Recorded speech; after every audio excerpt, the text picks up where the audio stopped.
Hello guys and welcome to another video.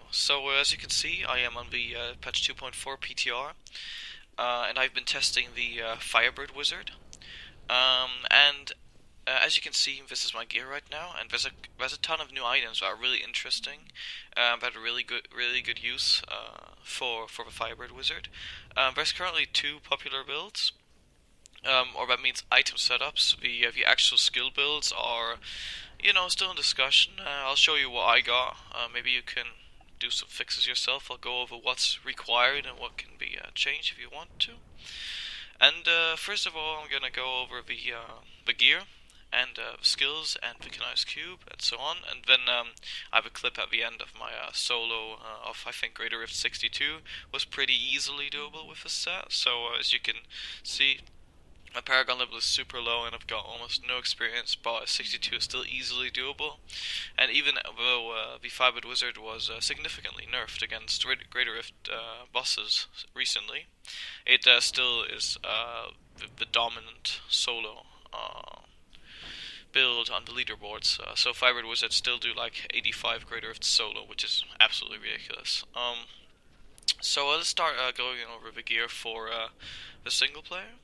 And as you can see, I'm using the 6-set Firebirds. I'm using the Firebird's helmet. I am using the shoulders here. These are new. They make so when you channel different channeling spells, you get up to 25% increased damage and take 25% reduced damage. And we're using Disintegrate, as you can probably see here on the bars. This is actually the prominent damage factor for both the single and the group play. So yeah, these shoulders are amazing, and using Firebird chest, gloves, pants, and boots as well. And we're using a new belt, which makes it so the arcane power cost of a few different channeling spells of wizards is reduced by a lot. You can actually roll up to 65%. I have a decent one. I haven't re-rolled it either. It was just for testing. Disintegrate by 59%. That makes it so that even without any region of arcane power whatsoever, except for the base, you can actually channel Disintegrate to infinity. Then for Amulet and Ring, I'm using the Endless Walk set, and if you've probably seen this before at some place, because it's very popular, it's amazing. It makes it, if you're standing still for long enough, damage increased up to 100%. I can demonstrate in a moment. And if you're moving, it's your damage taken is reduced to up to 50%. So as you can see right now, I have the Stopping 4 Directions, which is a buff granted by the Traveler's Pledge, and the Compass Rose Ring for standing still, and increase my damage by 100%, so it doubles my damage. And if I begin walking, you can see another buff here, called Walking Endlessly, and this is basically damage reduction from walking. So depending on whether you're standing still or walking, and you can balance it out a little bit if you feel the need to, you're gonna get either more damage dealt or less damage taken. You can actually start a step if you want to keep some predetermined level of each of them if you feel that's appropriate, which becomes very useful, at least for solo play. In group play, you're gonna just be channeling this, and I'll just show you in a moment why. It's because we have a new weapon called Death Wish, and basically it increases all of your damage by up to 100% when you're channeling Disintegrate, Ray of Frost, or Arcane Torrent.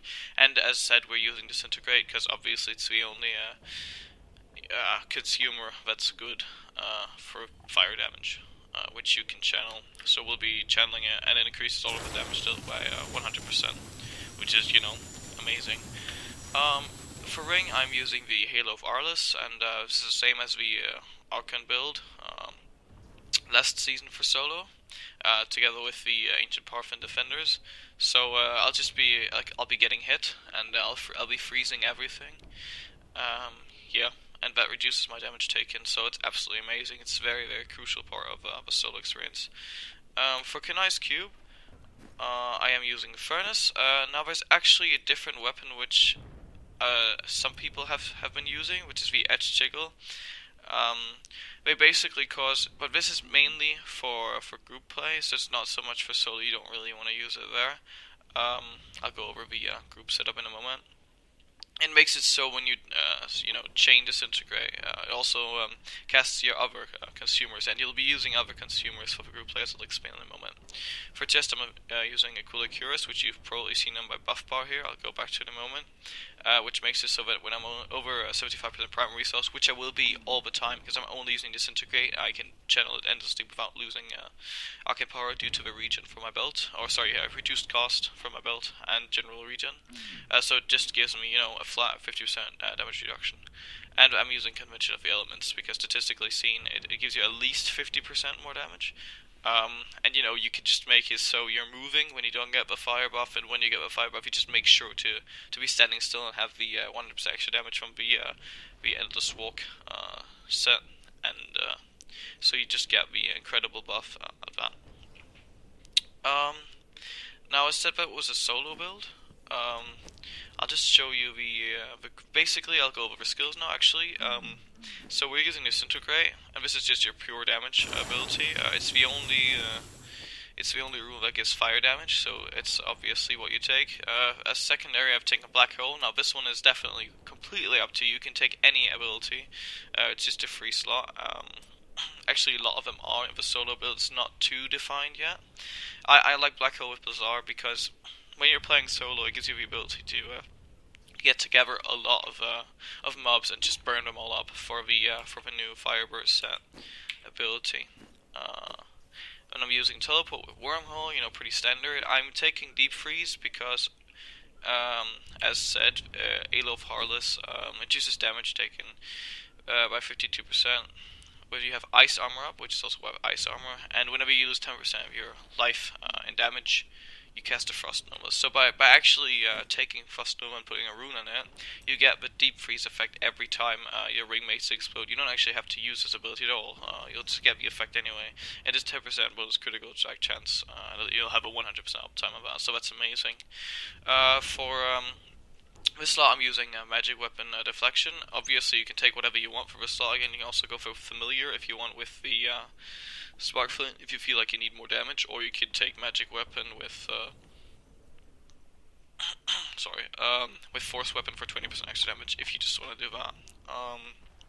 I'm using Deflection currently because it just suits the replacement for life regen. I don't really have any life regen on this build, so it's really good for that. And then I'm taking Ice Armor because you have to have Ice Armor for Hail of Arliss to work properly, and I just taking Kaslice for extra defensiveness because damage is amazing, so I don't really need more damage. Just like basically permanent 60% extra armor uptime. Passives, I'm using Unstable Anomaly. This is not really required unless you're hardcore, of course. So yeah, Galvanizing Ward is really great actually because you're often not going to take 5 damage for 5 seconds, especially when you're moving from a pack to a pack, or if you're kiting, for example. You just kite and get this buff up. It's now changed to being 70% of your life as an absorb, and I have 1 million life, so it's a 750k shield, as you can see here for my life, which is stupid. But I'm just using Blur for the decreased damage, and Unwavering Will is really good. Not as good for solo, especially if you want to stutter step, for example, then you definitely want to switch it out. There's a few you can consider. You can consider Audacity if you feel like you're standing close to the enemy a lot. Glass Cannon if you just need more damage. I don't recommend Conflagration, but it's definitely has its use as well. So yeah, there's a few things to consider there. So basically what I'm doing in the Rift is just I'll walk in, and then I'll use my Black Hole on the enemy, and then I'll disintegrate them to get the sweep buff for the Firebird. Oh yeah, if you haven't seen, I'll just go quickly over it. So 2 set is still when you die. Meteor Force in the Sky and resists you. And it now only has a 60-second cooldown, so it's a lot better. And then it's again dealing fire damage will cause it to stack up and deal 3000% weapon fire damage per second max until they die. So you don't have to apply it then. But the new 6 set causes that when you have an enemy burning, they take 100% increased damage. So yeah, so no, that's actually wrong. Basically, if you burn something, when something's burning, then all your damage is increased by 100%. So the more enemies you burn, the more your damage increases, which is also one of the reasons that Firebird Wizards scale unimaginably well with the high density now, and you actually want the cave maps because you can get a lot of enemies in like down a corridor, and then you can disintegrate them all. Yeah, and for elites this is 1000%. The numbers are still in tuning. There's gonna be a major nerf, has been said on Twitter recently, so we might see some changes to the numbers here because they are very high. Yep. Moving on. As I was saying, teleport, just utility, freeze. I can use this if I really need to, but that's specifically, in elites or on the Rift Guardian, where it actually comes in, because a Rift Guardian hits very hard, so you just generally don't want to be hit by it. You're just gonna take like 50% of your health from every hit, especially from the worst ones. Magic Weapon and Ice Armor just, have it uptime all the time, and then the legendary gems I'm using also are, I'm using Bane of a Trap, because obviously it's stupidly broken. It's always been. It's an auto for every. Almost all the same with Bane of Stricken now. As you can see, my rank is shit. So as you can see, my legendary gems are really low level when I recorded the Great Oath as well. So yeah, the gear isn't really great on this character. You can do much more if you have better gear. It's just, to get Rift Guardians down faster, basically, because this build is not super great with Rift Guardians on higher difficulties, because the reason that you could clear Rifts unimaginably fast is because you get the increased damage the more enemies you're burning, and since there's generally only one enemy when you get Rift Guardian, your damage is increased by, not incredibly much. And I'm actually also using Taeguk. Now, Taeguk is a little bit annoying to run with, but for now I found that it's the best thing, because you actually get a lot of increased damage and a lot of increased armor. So it's just like more damage and toughness. But we've got to make sure to keep that thing up. And on the PTR it's almost impossible, because the loading times from stage to stage are very high, but you'll be able to do that on live, so that'd be really good. Yep, that was it for the solo build. Give me a sec to go equip my group play build here. Basically, the only other items I'm using are these two. It's the Ransor's Folly, which was added last season. No, it was added some time ago. Anyway, and it causes your energy twister to periodically pull enemies in. This is just, for group utility, because, there's not really any bracers you want to use. I also forgot my ring, sorry. I also want to use Conviction of the Elements for this, so I'll have a build that looks like this. As you can see, I'll lose the F6 set, so I am forced to go and exchange for the Ring of Royal Grandeur here in my cube. And except for that, I'm basically using the same thing. You can, as I said, here switch the Furnace for Edged Sigil, like it is a viable option, because I am using the tornadoes to pull in enemies, so I wouldn't actually have to cast it, which would increase my DPS. I still want to say that from what I can see, the Furnace does offer higher damage, but that's still to be seen what the meta in higher grade rifts is like. So I was saying, this is the build, and I was again using the 6th set. The difference is that I'm using Ransor's Folly to pull in enemies, and this new item called Primordial Soul, which is absolutely amazing, because it causes your elemental exposure damage bonus to stack by increased 10%. Now, if you don't know what this skill does, it's elemental exposure here. For every element that you hit your enemy with, you get 5%. They take 5% more damage from all sources. That means if that's increased by 10% per stack, that's 50% extra per stack. So instead of 20% extra damage for a group, it's 60% extra damage for a group, which is absolutely amazing. So even, let's say wizards get nerfed a lot and their damage is a lot lower. As long as you can deal 40% of the damage that another DPS of a group does, the rest of the DPS do. No, actually, just one DPS does. If you do 40% of that, you're still worth having, because you increase everyone's damage by 60%.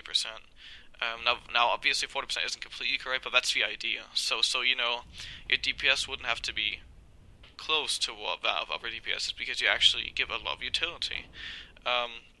So obviously you're using elemental exposure. I want to say that Unwavering Will for a group is like irreplaceable, because you just get more toughness and damage permanently, because you'll be standing still. And then I would exchange Blur for Glass Cannon, because you're not going to take that much damage anyway, and the increased damage is definitely worth having. Yes. Now then, we're using ice armor, but instead we're using the what is it? Sorry, there you go. Frozen Storm. Because when you use it, you get this around you, and basically enemies are standing and take frost damage, which procs your elemental exposure for that for frost. I was gonna say also that you can actually take Audacity. This might be better than a glass cannon, or even unstable anomaly if you feel like you don't die very much, because you do have the meteor to res you every 60 seconds, so that should be fine. So actually, I think that if you want to push GRs on softcore, you'd be going like this, because in general you actually want to stay quite close to them. If you have the ability to, obviously only if you have enough pull and extra tankiness in your group to feel comfortable. Still using magic weapon, but instead with electrify, that procs your elemental exposure for electric. I'm not using Frost Nova because it's not a very good spell to have. You can go with what you feel like, but I personally just took the familiar with Arcanaut, and the reason for this is that otherwise I don't feel like. Give me a second. I will demonstrate.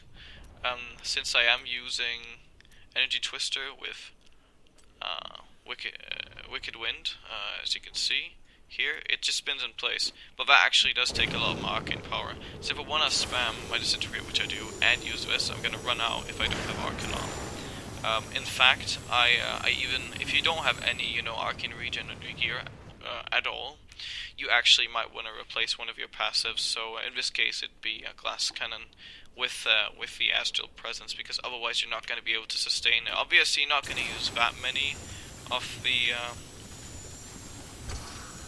twisters, but this just lets you get up to that level you want to be at quicker, because otherwise you're not going to get the damage reduction from Aquila Cuirass. So you can go without the passive probably, because Arcanaut is a lot. But you're gonna be casting less twisters, because otherwise you're gonna lose out on too much of your Aquila Cuirass over time. So you can see where it actually takes a reasonable amount of time before I get to the level I want to be at. Also, in addition to that, the Energy Twister does proc your elemental exposure again. However, you don't want to do that on like Rift Guardians, or if you're targeting one enemy, whatever other reason there may be for that, your Arcanaut actually procs it. So as you can see, my little orb there fires arcane shots, and that also does proc elemental exposure. So you won't have to waste your time casting Energy Twisters on bosses. For Paragon points, I can just quickly go over my thoughts. Obviously, movement speed is absolutely required to have maxed. It's always been like that. They just want to put everything in int. For offense, obviously crit chance, crit damage are the two most important. Cooldown Rush is pretty relevant because you only use teleport, and for the other abilities you use freeze, which you don't really have to use very often. So just get attack speed and Cooldown Rush as the last one. Obviously crit chance and crit damage, what you want to take there, it depends. Generally, if you have bad gear, you want to go for crit chance. And if you feel like you have, 10 times, usually what you say, crit chance and crit damage, just go for crit. You want to have a little bit more crit than, so if you say that 10 crit damage is worth 1 crit chance, you want to have a little bit more crit chance, 1 crit damage. You can do the math if you want to. But I'm not going to do that in this video. For defense, obviously, areas and armor are the most important. That get some life. You can go for life regen as the last one. Yeah, areas and armor are just amazing for extra toughness. As far as I've heard, area damage has been fixed, which actually makes area damage the best one in the utility tier. So it's supposed to deal AoE damage 10 yards from what you hit. Not sure how well it's actually working. It's supposed to work. And then just resource cost reduction is pretty good as well, because it makes you be able to hold up this Disintegrate, and especially for the group build the Energy Twister as well, much easier. Just get life in here for the last and the gold find. Yep, so that's pretty much it.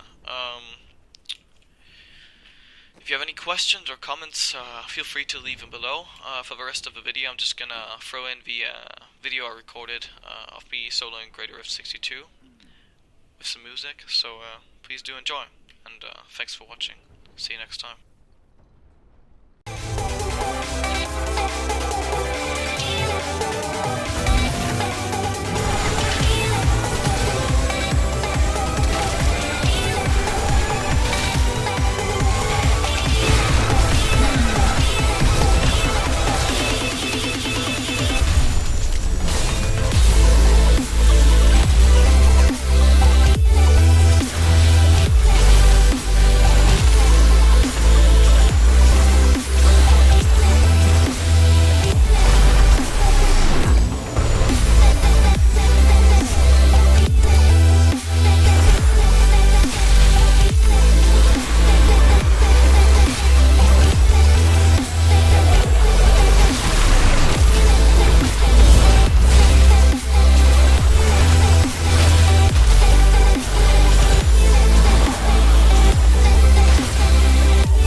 say you're on the run to the other side, my love. You say you wanna try, but you never do. Sugar, there's a reason why we lose.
Hanging by a thread, hung upon all the words you said, breaking free from this conformity that you force on me.